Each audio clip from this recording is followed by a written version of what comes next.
Môžeme ísť normálne dno, ne? Veľa ľudí sa tu obšmieta, ale len ja idem dno. No ale tak čo už, zaujíma ma to. Doslova túra za urbexom.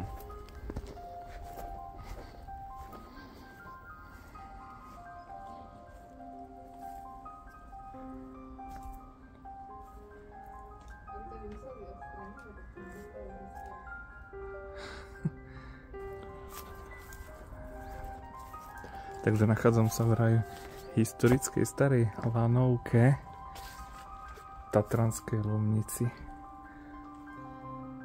Ostalo tu toho hodne. Hlavne tieto káble. No káble preboha. Lána. A bordel.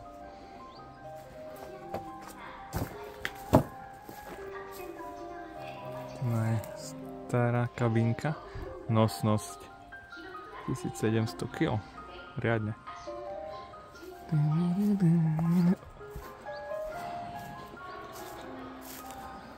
Bordel. Rozbité okná.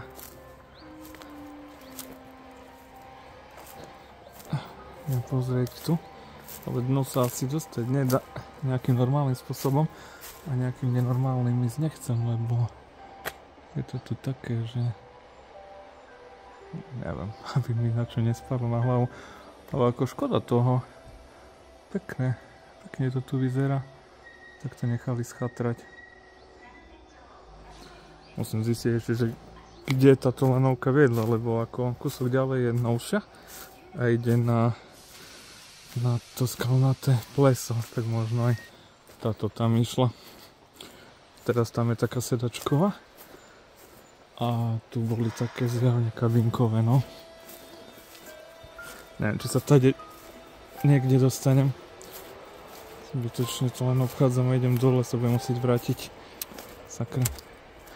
No, počkaj, ale je tu také auto. Kade?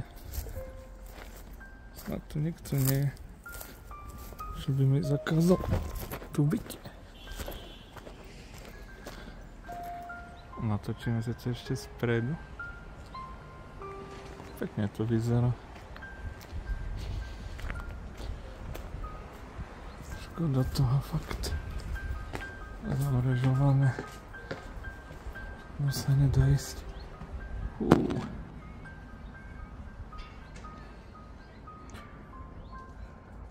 Tma.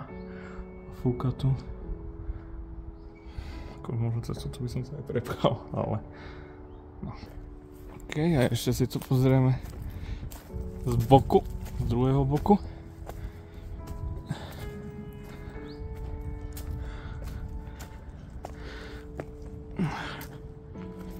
Samé sklo.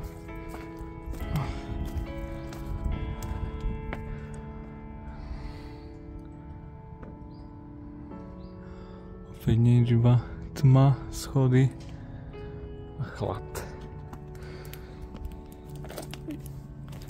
Prehľava.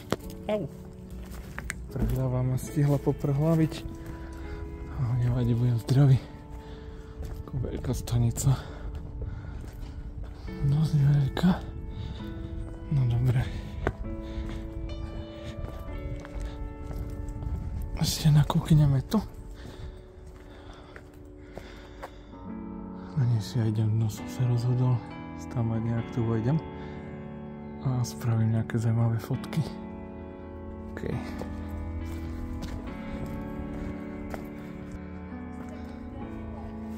Nie, hore sa asi nedá ísť. No, pecka, som dno.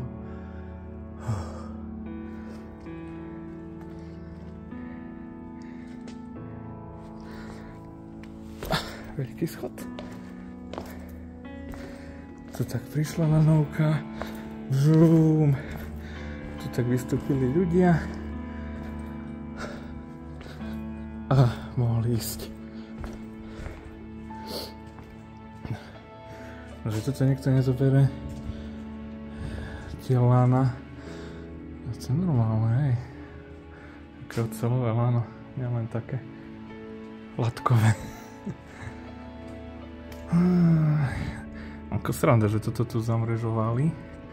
že dnu, aby sa nedalo ísť, a toto tu nechajú takto voľne prístupno, ako tu by ja nemali ako zabarikadovať taký veľký chod, ale to je príde také trošku nebezpečné, že tieto lána, čo tu visia a tá konštrukcia, všetko, že aby to nespadlo takedy len tak samovolne, keď je to tu už v takom dosť zlom stave. Budka asi na ovládanie kabiny lanoviek alebo na predaj lístkov. Asi nie. No, tam sa nedostaneme. To by bolo zaujímavé tam ísť. No nič. Spravím ešte pár fotiek a idem. Nie je to tu na dlho. Ešte takto, aby bolo jasné, že som naozaj tu.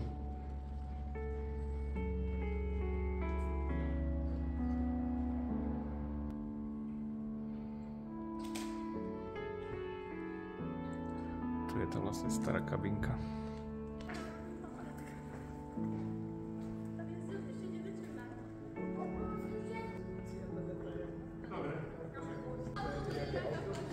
A to je všetko z neplánovaného urbexu vo Vysokých Tatrách. Mieste normálne vyznačené aj v Google mapách ako miestna atrakcia, tak si myslím, že je zbytočné ho zatajovať. Kľudne sem príďte, no dávajte si pozor a sledujte.